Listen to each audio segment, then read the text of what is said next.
జై శ్రీరామ్. జై శ్రీరామ్. బీరల్లిలా మల్లన్న స్వామి చెట్టు కింద ఉన్నాము. ఇక్కడ 4 విగ్రహాలు ఉన్నాయి. అంజన స్వామి విగ్రహం ఉన్నది, ఇక్కడ కోడల స్తంభాలు ఉన్నాయి, శివలింగం ఉన్నది, మల్లన్న స్వామి విగ్రహాలు ఉన్నాయి, నాగులమ్మ పుట్టలు ఉన్నాయి. ఇట్లా 4-5 ప్రత్యేకమైన విగ్రహాలు. విశిష్టత ఇంత ఉండంగా కూడా ఇంతకుముందు పూజలు జరిగినాయి, ఇప్పుడు కూడా బోనాలప్పుడు పోసుకుంటానమని చెప్పేసి చెప్తున్నారు. మరి ఇంత ప్రత్యేకంగా ఉన్నాయి ఇక్కడ అంజన స్వామి స్వయంభుగా వెలిసినట్టు మనకు ఇక్కడ ఉన్న విగ్రహాలన్నీ కూడా కనిపిస్తున్నాయి.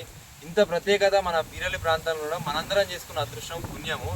ఇది స్వాములందరూ కూడా సోషల్ మీడియాలో పెడితే బయటికి పోయింది. దాన్ని తెలుసుకొని మేము కూడా ఇటు వచ్చినప్పుడు ఇక్కడికి స్వామివారులందరితో పాటు ఇక్కడ దాకా వచ్చి తెలుసుకున్నాము.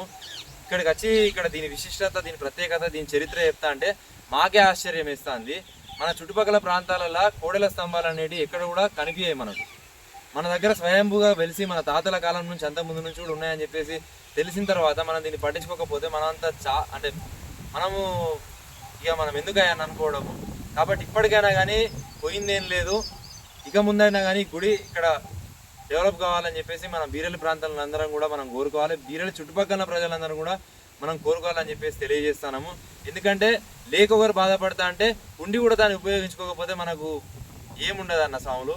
కాబట్టి స్వాములందరికీ కూడా ఇంత ఆశయంతో ఉన్నారు. వీళ్ళందరికీ మనం సహకరించుకొని గుడి ఏర్పాటు చేసుకోవాలని చెప్పేసి మేము అందరం కోరుతున్నాము.